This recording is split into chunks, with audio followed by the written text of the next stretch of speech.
Creating Woodforest mobile account is pretty easy thing to do. Today I'm going to teach you how you guys can create Woodforest mobile account.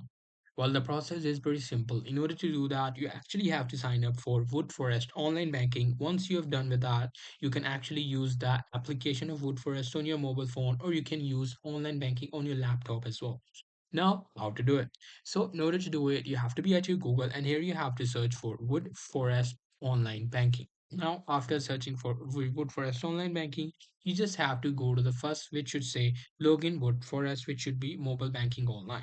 Now, here, as you guys can see, it wants you to, you put your username or password. If you have, you can put it. If you do not have, just click on this enroll in online banking link. Now, what it will do is you just have to, fill out these information, and at the very end, you will have an online banking setup for your Woodforest.